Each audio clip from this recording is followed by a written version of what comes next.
কোন কোন বিষয় আসলে লক্ষ্য রাখবেন।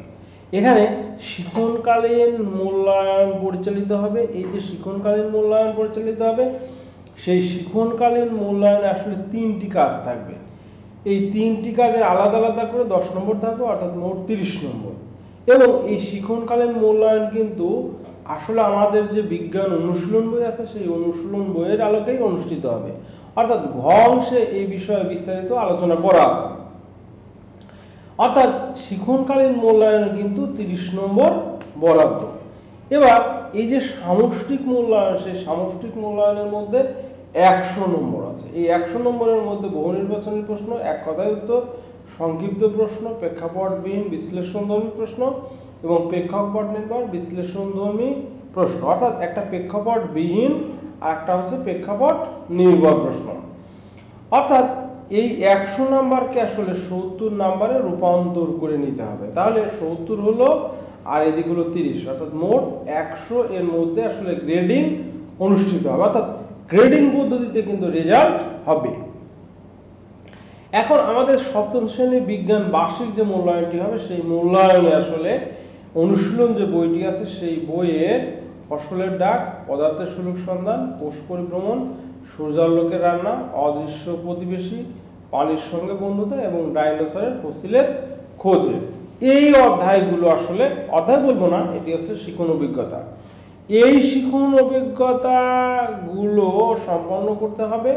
সম্পন্ন করতে গেলে আমাদের যে অনুসন্ধানী পাঠ বই আছে সেই অনুসন্ধানী পাঠ বইয়ের অধ্যায় 1, অধ্যায় 2, অধ্যায় 3, অধ্যায় 4, অধ্যায় 5, অধ্যায় 8, অধ্যায় 5 এবং অধ্যায় 11, অধ্যায় 12, অর্থাৎ এই কয়টা অধ্যায় কিন্তু আমাদের অনুসন্ধানী পাঠ যে বইটি আছে সেই পাঠ বই থেকে খুব ভালোভাবে পড়তে হবে। এখন এখানে শিক্ষণকালীন মূল্যায়নটি আসলে অনুষ্ঠিত হবে কিন্তু অনুশীলন বইয়ের যে কাজগুলো আছে তার ভিত্তিতে, আর সামষ্টিক মূল্যায়ন যেটি আসলে অনুষ্ঠিত হবে সেটি কিন্তু অনুসন্ধানী যে বই আছে সেই অনুসন্ধানী বই থেকে অনুষ্ঠিত হবে। এখন এই যে মূলত কাঠামো, এই যে মূল্যায়ন কাঠামো, সেই মূল্যায়ন কাঠামোতে ধারাবাহিক মূল্যায়ন আছে 30 নাম্বার আর সামষ্টিক মূল্যায়ন আছে 70% নাম্বার, অর্থাৎ 30% যদি হয়, এই 30% কিন্তু শিক্ষণকালীন মূল্যায়ন হবে এবং অনুশীলন বই থেকে, অর্থাৎ অনুশীলন বইয়ের কাজের মাধ্যমে। আর সামষ্টিক মূল্যায়ন হবে হচ্ছে অনুসন্ধান বইয়ের থেকে যে প্রশ্ন হবে সেই প্রশ্নের মাধ্যমে। এখন শিক্ষণকালীন যে মূল্যায়নটি হবে সেই শিক্ষণকালীন মূল্যায়নের মধ্যে শ্রেণীর কাজ বা শ্রেণীর বাইরে যে কাজগুলো আছে সেই কাজগুলো থেকে আসলে 10 নাম্বার। এখানে সিলেবাসের অন্তর্ভুক্ত করানো হয়েছে এরকম কাজ, আবার যেগুলো করানো হয়নি এরকম কাজ দিয়েও কিন্তু এটি মূল্যায়ন করা যায়। অর্থাৎ শ্রেণীর কাজ এবং শ্রেণীর বাইরে যে কাজগুলো আছে সেখান থেকে কাজ দিয়ে আসলে 10 নম্বর শিক্ষার্থীদের প্রদান করতে হবে। বাড়ির কাজ, অ্যাসাইনমেন্ট এবং প্রজেক্ট যেগুলো আছে এখান থেকে যে কোনো একটি কাজ সম্পন্ন করিয়ে আসলে 10 নম্বর দিতে হবে। এখানে কিন্তু সুস্পষ্টভাবে বলা আছে যে সিলেবাসের অন্তর্ভুক্ত একটি কাজ করিয়ে নম্বর প্রদান করতে হবে। অর্থাৎ সিলেবাসের মধ্যে কিন্তু অনেক কাজ আছে, সেই অনেক কাজের মধ্যে এই যে একটা কাজ দিয়ে কিন্তু তাকে আসলে মূল্যায়ন করতে হবে। ব্যবহারিক কাজ অনেকগুলো আছে, সিলেবাসের অন্তর্ভুক্ত একটি ব্যবহারিক কাজ করিয়ে নম্বর প্রদান করতে হবে, অর্থাৎ এটিও কিন্তু পরীক্ষার মধ্যে আসলে অন্তর্ভুক্ত। এখানে 10 নম্বর প্রদান করতে হবে, মোট 30 নম্বর হবে হচ্ছে এই যে শিক্ষণকালীন মূল্যায়ন, সেই শিক্ষণকালীন মূল্যায়নের মধ্য থেকে।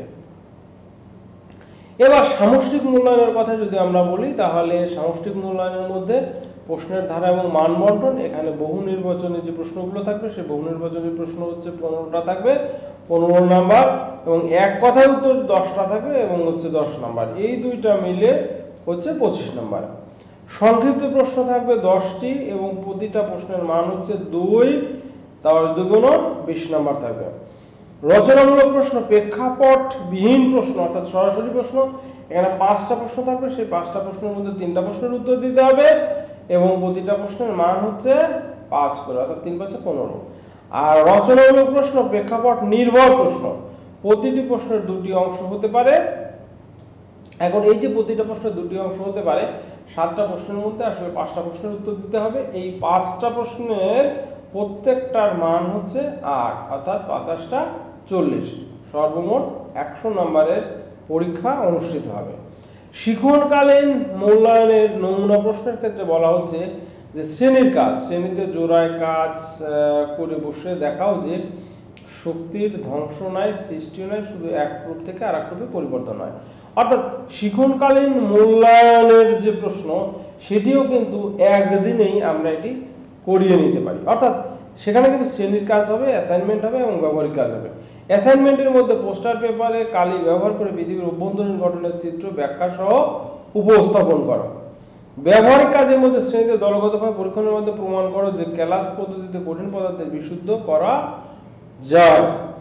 অর্থাৎ এটি কিন্তু শিক্ষণকালীন মূল্যায়নের যে 3টা কাজ, অর্থাৎ শ্রেণীর কাজের জন্য 10, অ্যাসাইনমেন্টের জন্য 10 এবং ব্যবহারিক কাজের জন্য আসলে 10, এই 3 10 30 মার্কস তার জন্য প্রযোজ্য।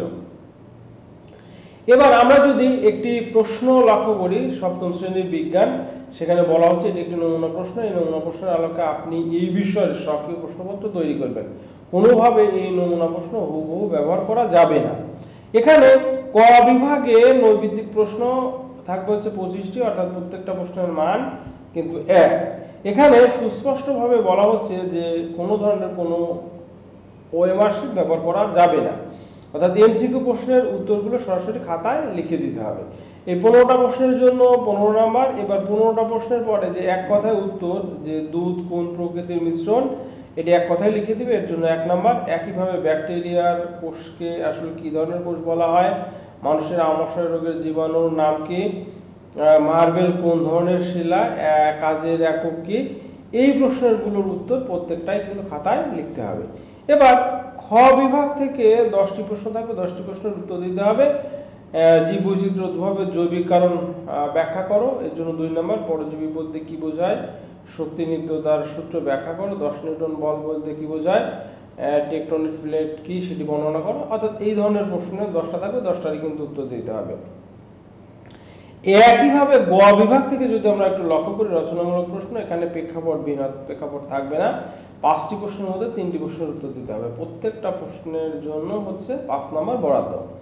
জীবদের অস্বাভাবিক কোষ বিভাজনের পরিণতি ব্যাখ্যা করো, অর্থাৎ এখানে কিন্তু সে 5 নাম্বার পাচ্ছে। শিলা ও খনিজের মধ্যে 2টি পার্থক্য, শিলা গঠনের শক্তির ভূমিকা ব্যাখ্যা করো। চিত্রে দেখানো শক্তির পারস্পরিক রূপান্তর ব্যাখ্যা করো, অর্থাৎ এই যে চিত্রটি, সেই চিত্রটির পারস্পরিক রূপান্তর ব্যাখ্যা করতে হবে। চিত্র সহ পৃথিবীর অভ্যন্তরীণ গঠনের বর্ণনা দাও, এটার জন্য 5 নাম্বার। এবার ঘ বিভাগ থেকে আমরা যদি লক্ষ্য করি প্রেক্ষাপট নির্ভর প্রশ্ন, এখানে 2টা ছবি দেওয়া আছে, একটি ছবি জীব 1 এবং হচ্ছে জীব 2। এবার ক নাম্বারের জন্য উপরে জীব 2টির 4টি সাদৃশ্য লেখো, অর্থাৎ এই এক ধরনের জীব এবং এক ধরনের জীব, এর মধ্যে 4টি মিল। সাদৃশ্য মানে কি, সাদৃশ্য মানে মিল লিখতে বলা হয়েছে। তাহলে 4 নম্বর, জীব 1 কোন দিক থেকে জীব 2 থেকে ভিন্ন সেটি উল্লেখ করো, অর্থাৎ এটির জন্য সে 4 নম্বর পাচ্ছে। একইভাবে সুমনের মা রান্নাঘরে ভুলবশত তেলের পাত্রে পানি মিশ্রিত করে ফেলে। সপ্তম শ্রেণীতে পড়ুয়া ছেলে সুমন তেলের অপচয় রোধ করার জন্য মিশ্রণ থেকে তেল আলাদা করার উদ্যোগ নেয়। অর্থাৎ সুমন কোন পদ্ধতিতে তেলকে আলাদা করতে পারে সেটি বর্ণনা করে, এর জন্য 3, এবং চিত্র অঙ্কন করে সুমনের আলাদা করার প্রক্রিয়াটি ব্যাখ্যা করে, এর জন্য হচ্ছে 5 নাম্বার। অর্থাৎ এখানেও কিন্তু 8 নাম্বার দেখা যাচ্ছে। অর্থাৎ এই যে 4 4 হবে এরকম কিন্তু কোনো কথা নেই, অর্থাৎ 3 5ও হতে পারে, এখানেও কিন্তু 8। একইভাবে এখানে আমরা একটি ছবি দেখছি যে জীবাশ্ম কি, উক্ত জীবাশ্মটির গঠন প্রক্রিয়া ব্যাখ্যা করো, অর্থাৎ এখানে একটা ছবি দেওয়া আছে, একটা ছবি। বাংলাদেশের উক্ত জীবাশ্মটি পাওয়ার সম্ভাবনা যুক্তি সহ ব্যাখ্যা করো, এর জন্য হচ্ছে 3 নাম্বার। এভাবে এই যে 7টা প্রশ্ন থাকবে, এই 7টা প্রশ্নের মধ্যে অ্যাকচুয়ালি আমাদের কয়টার উত্তর করতে হবে, 5টার উত্তর করতে হবে। এখন এই যে আরো ভিন্নভাবে প্রশ্ন হতে পারে যে উপরে উল্লেখিত 4টি বিষয়ের আলোর সুন্দরবনের একটি প্রতিবেদন তৈরি করে, এখানে কিন্তু একসাথে 8 নাম্বার বরাদ্দ রয়েছে। নমুনা প্রশ্নের উত্তরগুলো এখানে দেওয়া আছে, দৃশ্যপট নির্ভর যে প্রশ্নগুলো, সেই প্রশ্নগুলো নমুনা উত্তর এখানে কিছুটা বর্ণনা করা আছে, এবং অবশ্যই এটি রুবিক্স অনুসরণ করে এই মূল্যায়নটি কিন্তু সম্পন্ন করতে হবে। অর্থাৎ এই যে 4 নাম্বার, সেই 4 নাম্বার সাদৃশ্যের কথা বলা হয়েছে, যে 4টি সঠিক সাদৃশ্য লিখলে আসলে 4 নাম্বার, 3টি সঠিক সাদৃশ্য লিখলে 3 নাম্বার, 2টি লিখলে 2 নাম্বার এবং 1টি লিখলে 8 নাম্বার। অর্থাৎ একটিও যদি হয় তার জন্য কিন্তু সে নাম্বার পাচ্ছে। জীব 1 থেকে জীব 2 উন্নত কেন, এর রুবিক্স যদি আমরা একটু লক্ষ্য করি তাহলে দেখা যাবে যে বৈশিষ্ট্যগত দিক থেকে 4টি ভিন্নতা লিখতে পারলে, অর্থাৎ পার্থক্য লিখতে পারলে, যেহেতু ভিন্ন উল্লেখ করো, প্রথমটা সাদৃশ্য মানে মিল, আর এটা হচ্ছে অমিল, অর্থাৎ 4টি অমিল যদি লিখতে পারে 4, 3টি লিখলে এভাবে কিন্তু আমরা এই উত্তরগুলো, অর্থাৎ কত লিখলে কত নম্বর পাবে সেটি কিন্তু আমরা এখানে অন্তর্ভুক্ত করতে পারি। আজ এ পর্যন্তই। আসো মানুষের প্রতি সহানুভূতিশীল হই।